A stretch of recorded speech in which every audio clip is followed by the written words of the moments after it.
Arizona Senate candidate Kari Lake, failed gubernatorial candidate Kari Lake, rightful winner in her mind of that race, delusionally, Kari Lake, she appeared at and spoke at the Republican National Convention. I want to play a clip for you. Then we'll get to an interview she did with, get this, Donald Trump Jr., some wacky stuff there.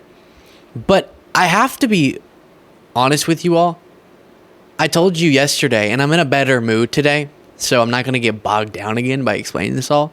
But it can bog me down if I think about how horrifying it is that it was about 4 seconds of MAGA saying, hey, maybe we'll unite, and then just immediately back to the same old stuff. And that does break my heart because I do wish we could unite.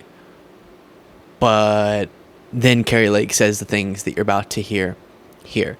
One of the worst characteristics of what you could define as the Trump MAGA era is the attacks on the media. And the sort of fake news phrase is a very trivial but indicative part of that, which is to say, over the years, you deteriorate people's belief not in one individual outlet, because of course you shouldn't just blindly listen to one individual outlet, unless this one, of course. But I know you shouldn't do that with anything, and should always be fact checking the outlets you do go to for information.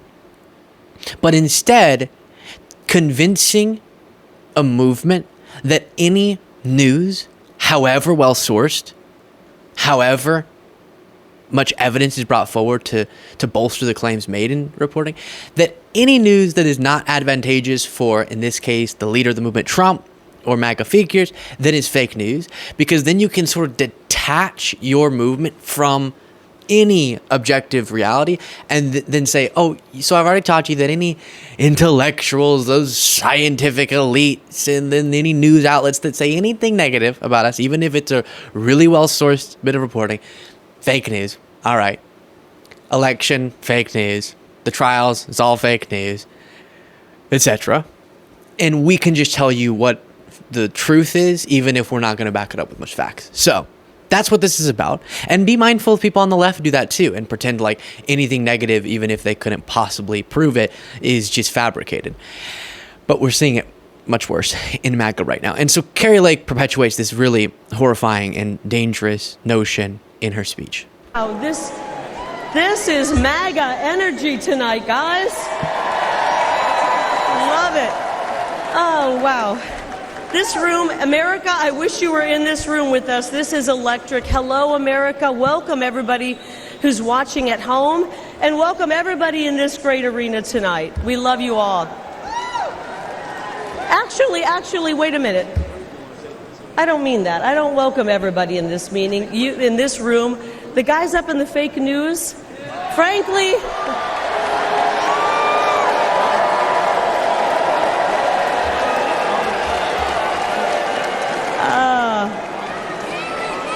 all right, frankly, you guys up there in the fake news have worn out your welcome, right?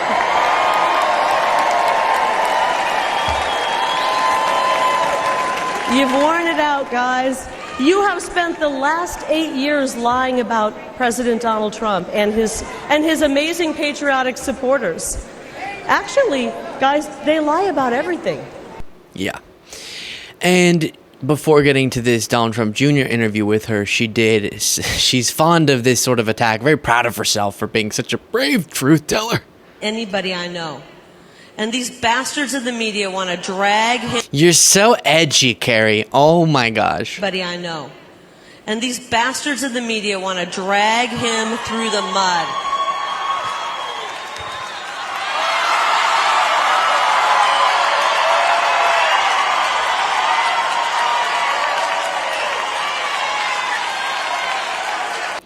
And as a reminder for podcast listeners, since you can't see it, she's doing the, like, I'm flipping them off, but just with my arm.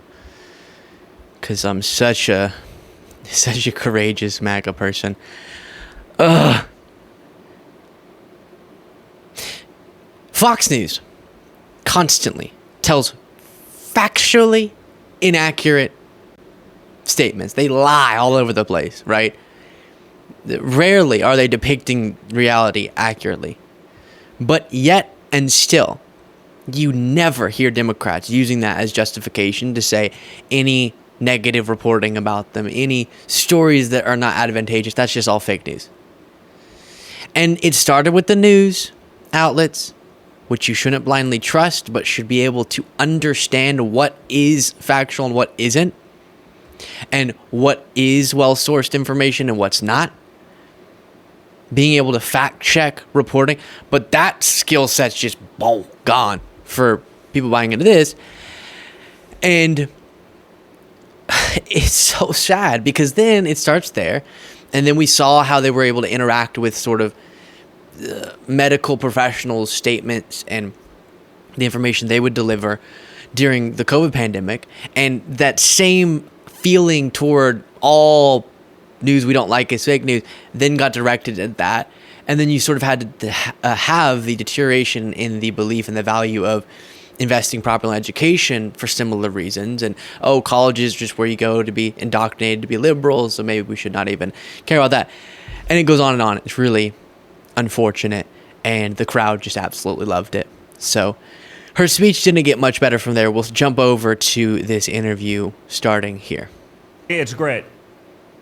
I would sign up for the military if they're taking middle-aged women, if your dad was the commander-in-chief, but I think I'm a little too old to jump into the listen, I would military. much rather have you in there than like the trans admiral. So you don't have to know how to hold a gun. Yeah. You don't have to know I do basically. know. I don't think you need to know how to do anything militarily to still be a force to be reckoned with relative to some of the garbage that I see out there on a daily basis. So I don't think you actually have to worry about that. So how about I just go serve in a role in the U.S. Senate and help make sure we get that America? This makes me really mad. It really does. I'm so sick and tired, especially from people like Don Jr., who had a silver spoon in his mouth from day one and hasn't served his country for a moment, who then sit on the sidelines. And by the way, I haven't served in the military either. I'm also not sitting on the sidelines like them, using that time to disparage people who are dedicating their life to service. At least you're not a trans admiral. Referring to someone, regardless of their identity, who is choosing to serve, potentially risk their life for our country. One of the things in Project 2025 is banning trans people from the military, which is just a shocking notion. Right now, we're having recruiting issues with the military because signing up for that is such a huge and difficult decision for people. And no, whenever they survey people as to why they're hesitant to join the military, it's not wokeness is not the leading issue. It's actually fear of discrimination and obviously losing your life and being away from family, etc. So, to look at people who've chosen, whenever we need people to serve in the military, we're struggling to get enough people, and look at the people who have chosen and go, but your identity group, no. I'm going to disparage you. I'm going to sit here in my comfy little house as you're serving the country and spit in your direction because I know it riles up the base. And by the way, as someone who knows a bunch of people who are currently serving in the military, this idea that these aren't some of the most incredible, courageous people that we're talking about, regardless of identities, is sick. It really is. You'd be better, Kari, than most of the people I've heard of. Gosh. Voted to basically let illegals come into this country and vote. But think about False. it. They have no other choice. The American people hate the Democrat Party's destructive dead-end policies because they've destroyed our economy. They've destroyed our national security. They've destroyed our communities. They've made our streets unsafe. They've exploded a massive chronic street homeless problem we have. They've made the fentanyl, weapon of mass destruction problem even bigger than it is. Literally everything they touch turns to, I don't want to say it, but you know what I'm talking about. It's ain't really gold. bad for it ain't gold, no. It ain't gold. No. So quickly, I don't even know what to respond to there. There's so much. No undocumented immigrants can't vote. Non-citizens can't vote. So that's a lie. Let's see. The economy collapsed and was in a horrible situation when Trump left office. Granted, because of the pandemic, but he mishandled that, so he should get some blame. Biden comes into office and has to pick up the pieces, and compared to our counterparts across the world, on any metric, we've been outperforming them. Crime has plummeted, so no, Democrats aren't making the streets less safe. All the things you know if you've been watching this show. It's just... they're not listening, so why are we saying it? But at least I can inform you on it, and then you could go out there and reach somebody. If you are not already subscribed to this channel, what are you doing? You're breaking my heart. But please do click that subscribe button. It's easy, it's free, and I appreciate it greatly. Back to the video. Quick pause from that, because we heard a similar thing from... and I forgot to get his name, but the billionaire with the last name Johnson who spoke at the RNC. And I'm going to ask you one simple question. Are Americans better off today than they were 4 years ago? All right. If you said no 4 years ago, I want you to say this, MAGA folks. You would prefer to go back to a time when unemployment was super high and you were locked in your house and thousands upon thousands of our fellow Americans were dying every single day because of a pandemic that was raging. That's where you want to go back to?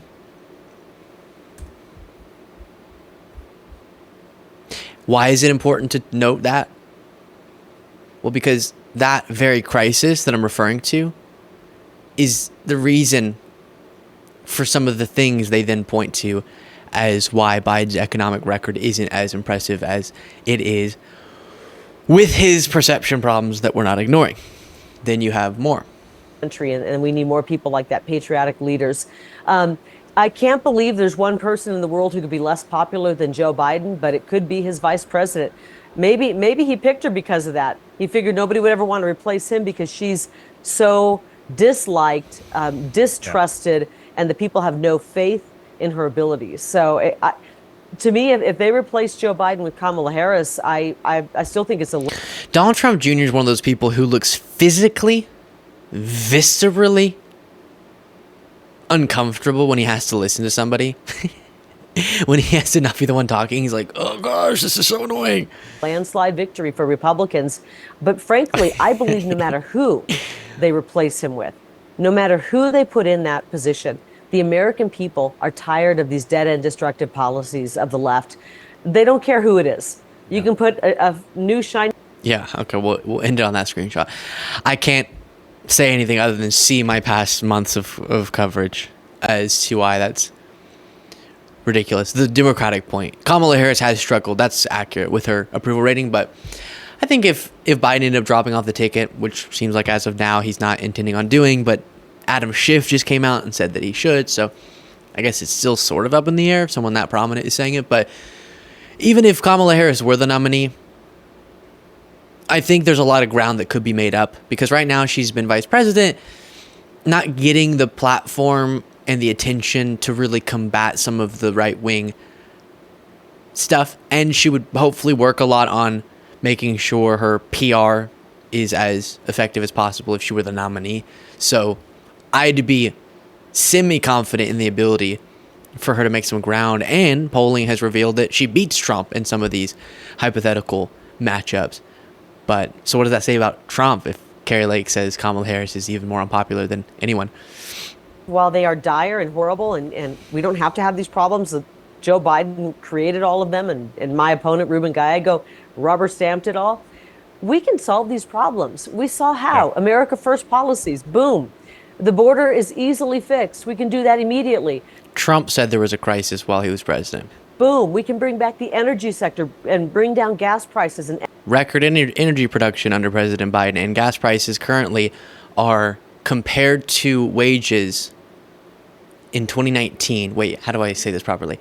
If you take, we looked at the data before, but if you take current gas prices, average natural gas prices, that portion of someone's wage is the exact same as it was in 2019. I don't think I worded that perfectly, but I think you get my point. Energy prices and create really good, high-paying jobs, and we don't have to be dependent on Middle East oil or oil from, Venezuela. We're more energy independent than we've ever been. Just factually, it's not a political point. It's just true. Engage with the facts, then make your political point. For goodness sakes. Yeah. We can turn the economy around, bring back Trump policies. The economy is doing really well, especially given the crisis we were just in. It had a strong economy, reshore businesses and manufacturing, enabling America. We've seen a manufacturing boom under Biden, an explosion of new businesses. American men and women to get good jobs once again. We'll solve the problems quickly. We're in a world of hurt right now, and I want the people who are watching right now to know, look, it's going to be a dicey 4 months. We all know that. All right, we can stop it there.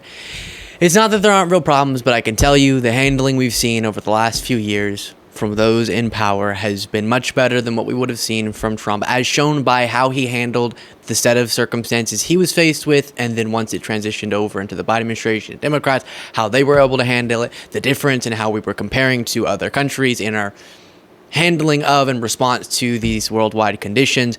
It's undeniable that what she's saying is factually inaccurate. Let me know what you thought of this in the comments, and if you want to get extra content and support the work that we do, if you want to do your part to make me feel not so annoyed by all these repetitive lies, you can do so by clicking the join button below.